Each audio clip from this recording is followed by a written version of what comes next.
আলাইকা ওয়া তাবারাকা ইসমুকা ওয়া তাআলা জাদ্দুকা ওয়া লা ইলাহা গায়রুকা। নবী বলে আপনার জন্য, আল্লাহ বলে আপনার জন্য। নবী বলে আপনার জন্য, আল্লাহ বলে আপনার জন্য। আমরা কেউ আসি, সেজন্য মনে রাখবেন আমরা সব সময় ছাগলের 3 নম্বর বাচ্চা। লেনদেন হচ্ছে কাকে কার কার, আল্লাহ এবং রাসূলের। আমরা তো কেউ ওইখানে, যারা বাহিরের তারা বাহিরের মতো কথা বলাটাই উত্তম। আমরা কেউ ভিতরের।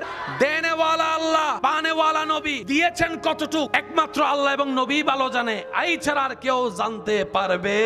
আর আমরা সবাই হচ্ছে অনুমানকারী। অনুমানকারীর কথাও অনুমানের মতো হতে হবে। এবার নবীও বলে কা, আল্লাহ বলে কা। নবী বলে শুধু আপনার জন্য, আল্লাহ পাক বলে শুধু আপনার জন্য। নবী রাহমাতুল্লিল আলামিন হঠাৎ করে সাহাবাদের সাথে কথা বলতে বলতে হঠাৎ করে মুস্কি হাসি দিলেন। তো সাহাবায়ে কেরাম আরজ করলেন, ইয়া রাসূলুল্লাহ, আমাদের মা বাবা আমাদের জান আপনার জন্য কুরবান। ইয়া রাসূলুল্লাহ, আপনি তো হেসেছেন, এতটুক তো জানি আপনি এমনি হাসেননি, কোনো কারণ তো নিশ্চয় হয়েছে। নবীজি বললেন, হাসরের ময়দানে 2 বান্দা রবের দরবারে বিচারের কাঠগড়ায় দাঁড়িয়ে যে ঘটনাটা ঘটবে, সেই ঘটনা চিন্তা করে আমি হাসতেছি। এখনো হাসর হয়, ওই ঘটনা চিন্তা করে আমি হাসছি। সাহাবায়ে কেরাম আরজ করলেন, ইয়া রাসূলুল্লাহ, যদি আমরাও শুনতাম কি ঘটনার কথা, আমরা তো জানি না। নবীজি বললেন, এক ভাই আরেক ভাইয়ের বিপক্ষে আল্লাহর দরবারে হাসরের ময়দানে নালিশ আটকায় ফেলবে যে আল্লাহ, আমি তার কাছে কিছু পাওনা আছি, কিন্তু রবের মর্জি হচ্ছে দুজনকে জান্নাতে দেওয়া, রবের চাওয়া হচ্ছে দুজনকে জান্নাতে দেওয়া। তো যিনি আহকামুল হাকিমিন, তিনি তো ন্যায় বিচারক, কখনো আইন ভঙ্গ করতে পারে, কিন্তু রবের চাওয়া দুজন বান্দাকে জান্নাতে দেওয়া। তো তারা দুজন নিজের কর্মের কারণে আটকে গেছে। এই বান্দা বলে, আল্লাহ, সে জান্নাত যেন না পায়। রব বলবে, কেন?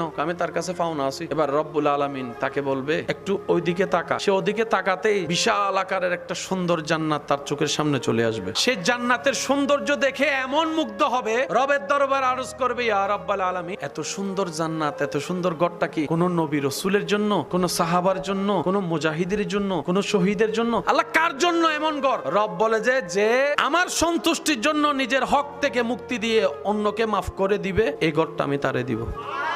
এবার রব বলে যে তুই কি জান্নাত নিবি নাকি তার হিসাব নিবি? তুই কর। কে বলবে যে আল্লাহ, আমার সব হিসাব মাফ, সব হক মাফ করে দিছি, সরে আর কোনো চাওয়া নাই, আল্লাহ ওইটা আমার লাগবে। রব বলে যে তুই মাফ কর, আমি তোর ওইটা দিব। তুই মাফ করে জান্নাত পা, সে তোকে মাফ করে দিয়ে সে জান্নাত। রবের হিকমত হচ্ছে বান্দা সবাই জান্নাতে যাক। রব চায় আমরা কোথায় যাই? আমরাই চাই না আমরা জান্নাতে যাই। আল্লাহ যদি 5 মিনিটের জন্য কাউকে দোয়া কবুলের সুযোগ দেয়, যে 5 মিনিট তুই যা দোয়া করবি কবুল, দেখবেন যে কারো চোখ কানা হয়ে গেছে, কারো পা ল্যাংড়া হয়ে গেছে, কারো সুস্থ মানুষ হঠাৎ করে মরে গেছে, কারো ঘরে আগুন লেগে গেছে। আমাদের দোয়াগুলো এরকম। রব সুযোগ দিয়েছে দোয়া করার, আমরা চ্যাম্পিয়ন হচ্ছে বদদোয়া করার। আমরা কাউকে খাবার দিতে না পারলো কেড়ে কিভাবে নিতে হয় সেটা ভালো করে শিখে গিয়েছি। কোরআন একটা অংশের আল্লাহ তাআলা বলছেন, সিবগাতাল্লাহ, আমি রবের রঙে রঙিন হও। এবার আপনারাই বলেন, কাউকে খাওয়াইলে গুনাহ না সওয়াব? খাওয়ানো কার কাজ? কিন্তু এখানে খাওয়াচ্ছেন আপনি কার কাজটা করলেন? রবের পছন্দের কাজটা। আল্লাহর একজন ওলি হযরত হাসান রাদিয়াল্লাহু